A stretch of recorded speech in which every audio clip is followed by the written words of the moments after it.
It was a crisp Tuesday morning in Crestwood, a quiet, meticulously trimmed suburb about 30 minutes outside the city. Here, time moved a little slower, and so did the news. White picket fences, SUVs, yoga moms, golden retrievers, the image of safe and civilized, at least by local standards. The sun was still low, spilling warm amber light over the dew-soaked sidewalks. Birds chirped like wind-up toys in the distance. A lawn sprinkler hissed and clicked in rhythmic bursts as a black man stepped out of a sleek black Mercedes parked near the curb. He looked to be in his late 40s, tall, clean-shaven, composed. Navy suit, sharp white shirt, oxblood shoes polished to a shine. In his left hand, a stainless steel travel mug. In his right, a manila folder tucked neatly under his arm. He paused for a moment, glanced up at the house, and then strolled up the walkway. The house was a two-story colonial with white shutters and a fresh coat of paint. A large "For Sale" sign stood near the front lawn, swaying slightly in the morning breeze. He reached into his pocket and pulled out a silver key. Click, the door opened. Unbeknownst to him, across the street, inside a parked patrol car, two officers were watching. Officer Daniels leaned forward in his seat. "What do you think?" Officer Riley narrowed his eyes. "Suspicious. Suit like that? Doesn't belong here." Daniels nodded. "Let's go." They flicked on the cruiser lights, not sirens, just the flashers. Subtle, but aggressive enough. The tires squealed slightly as they pulled up to the curb. Inside the house, the man had stepped into the foyer. He admired the hardwood floors, the fresh coat of eggshell paint. He opened the folder, scanned a document, and took a sip of coffee from his mug. That's when he heard the bark of a voice from behind. "Hey, step outside. Now!" The man blinked, slowly turned toward the open doorway. "Is there a problem, officer?" "We got a call about a possible break-in. You fit the description." "Oh? And what description is that?" "Black male, mid-40s, trespassing." There was no fear on the man's face, just an exasperated calm. He took a slow sip from his mug again, as if buying time for their own words to catch up with their sense. "I'm a licensed real estate agent. I'm here to inspect this house before tomorrow's showing." "License?" He nodded, reaching into his inner jacket pocket deliberately. Riley's hand went immediately to his holster. "Easy. Just getting my wallet." He pulled it out, opened it, and handed over a state-issued real estate license.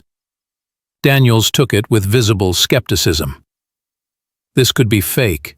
You got any proof you own the car out front?" The man smiled, more amused than surprised now.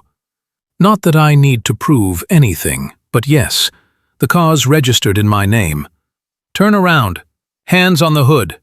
"Excuse me?" "You heard me. You're being detained while we verify your information." "On what charge?" "Failure to comply. Suspicion of trespassing. Turn around." He let out a long, slow breath. He could argue. He could protest. But he knew how this played out. And worse, he knew what it would look like once backup arrived. A black man arguing on a lawn with two white cops. So he sighed, walked over to the hood of the patrol car, and placed his hands flat. They cuffed him, tight, rougher than necessary. Across the street, a woman walking her golden retriever stopped. Her phone came out. Two joggers slowed down, eyes wide. The man in the suit was now just another suspect in cuffs, surrounded by flashing lights. Never mind the suit. Never mind the truth. Inside the patrol car, Officer Daniels tapped away at the onboard terminal. Riley watched the man through the rearview mirror muttering, "He thinks he's slick. Probably casing the place. That car? Probably rented. ID could be stolen." Daniels didn't respond. He stared at the screen, then blinked. "Wait a minute.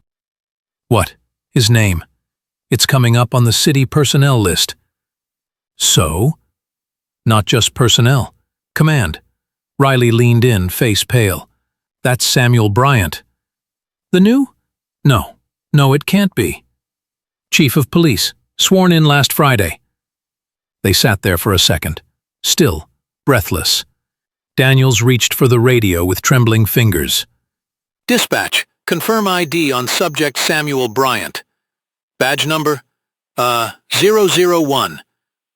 Confirmed. Subject is Chief of Police. Repeat, Chief Samuel Bryant. Do you require assistance? Riley opened the door and stepped out like the air had turned to ice. They approached slowly. Daniels held the cuffs. Riley looked like he was walking into a funeral. Chief Bryant, sir. We apologize. There appears to be a misunderstanding. You think?